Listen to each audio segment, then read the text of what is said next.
We are in our mooring in Chester, which turns out we picked a really good mooring. I believe right over my shoulder there.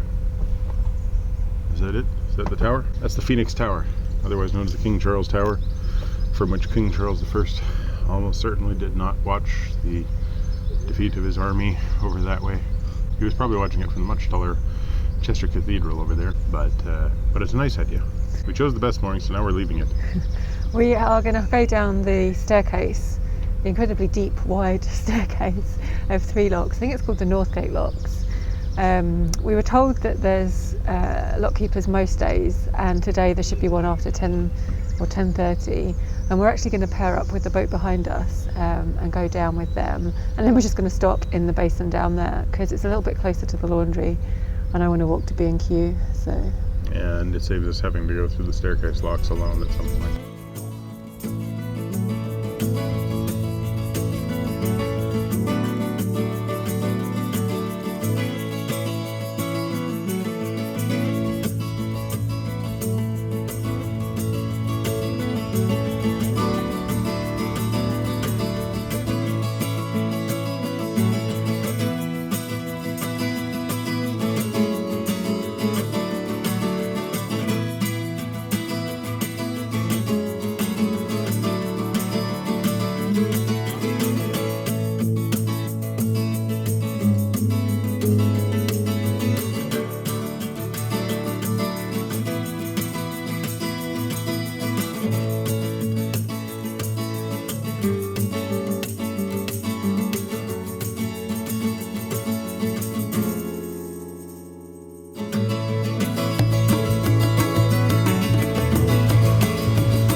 Michael has declared Chester his favourite city in England. It is, yeah, actually. Like, it's nice because there's the wall around the city, and the old Roman wall, albeit having rebuilt several times, I guess, is just really convenient for pedestrians. Like, you can basically just anywhere you go, you're like, oh, I'd like to get over there. You just hop up a few stairs, you're on the wall, you go over that way, you skip over all the traffic, even pedestrian traffic. Like, you don't have to go through the shopping streets. No. And it's got this really nice mix of Romanesque stuff. There's the old amphitheater, which, well, actually is like a rebuilt replica of half of the amphitheater, but gives you a feeling of what this place was like back in the day.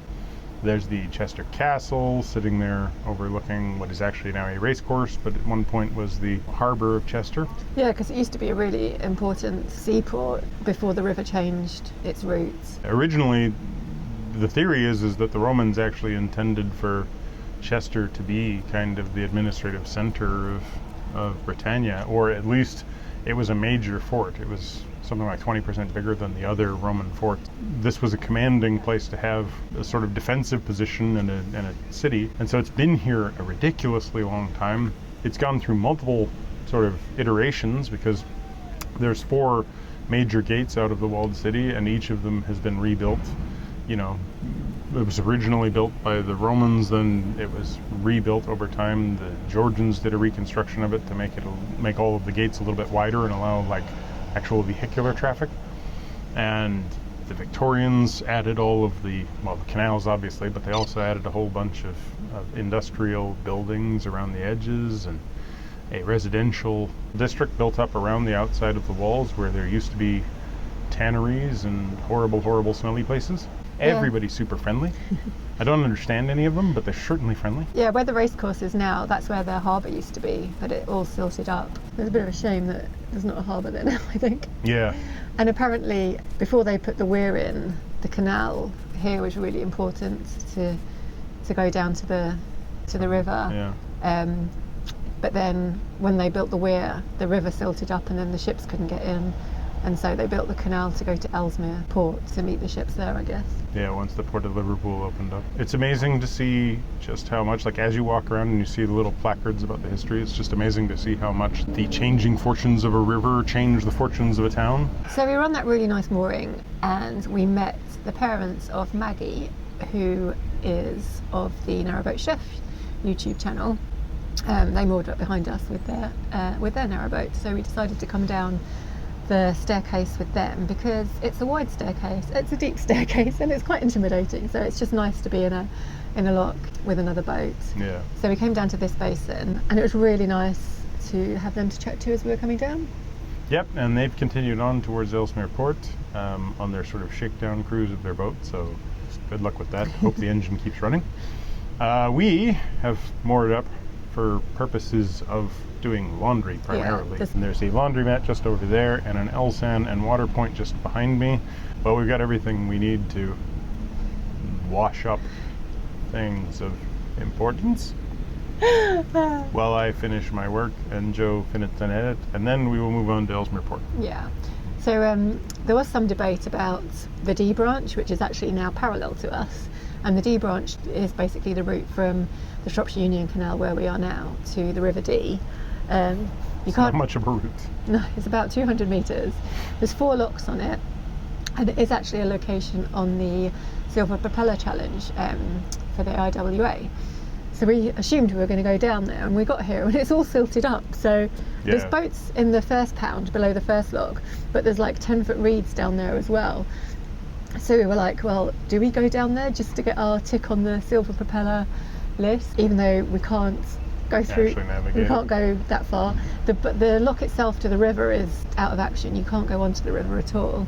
And there's the weir on the river that you can't go past anyway. So it's a bit of a weird one. So apparently back in 2012, they sort of drained and dredged a lot of this. For years and years and years, it was just a boat graveyard and there was no way down there. Then they dredged everything and they got it into a position where you actually can go onto the river and go up the non-tidal portion of the upper Dee.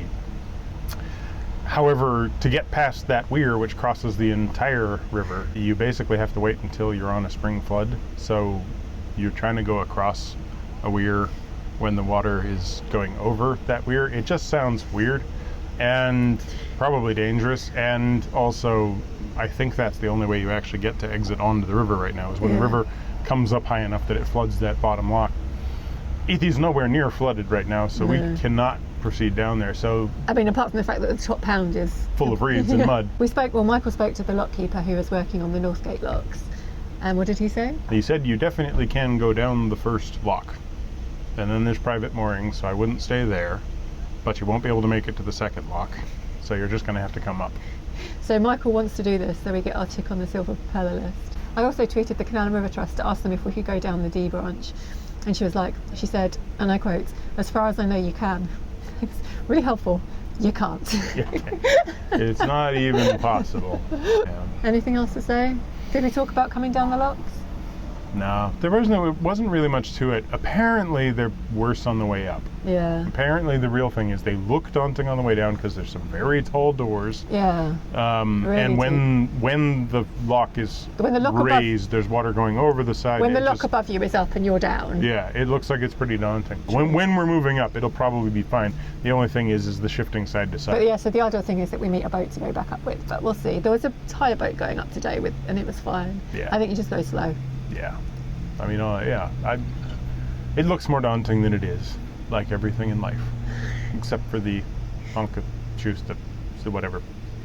You can't pronounce it, and you can't drive over it without being daunted. But, you know. Well, I did it 3 times, just saying. Just saying. Yeah, well, that's because you got no sense of self-preservation. So, hope you like this short video. Very short. Give us a thumbs up. Give us comments down below. Like, click, subscribe. Bell thing. Good? It's good Right. enough. George, come on, George. Onto the boat, George.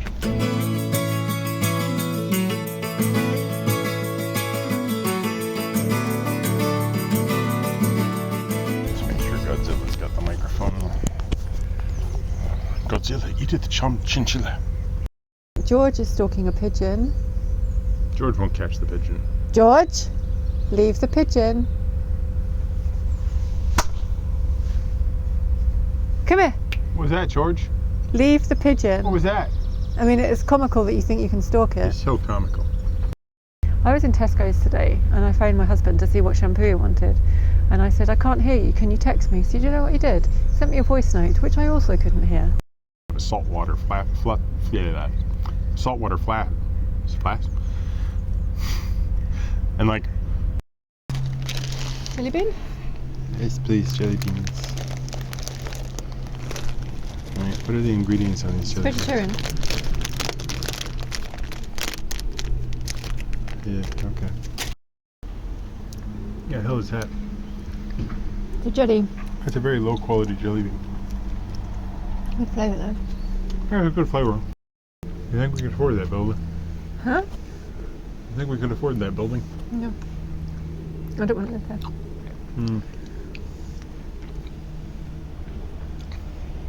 I just wouldn't mind a 3-4 stone warehouse. You got no stuff. I'm not saying I'd fill it with stuff. What would you need a warehouse for? 3 floors of walls. Yeah, good point. We have just made the exciting Manchurian. jelly beans. Can't talk.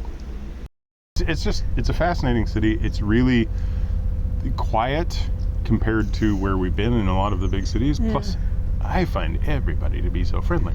Partially that's because I have no idea what they're saying. Like the Scouse accent from Liverpool just above that way makes so little sense to me that I'm just like, I think they're being really cheerful. There's the laundrette just around the corner. Just over that way is a laundrette. Just over this way is an L-stand. Just put that back on.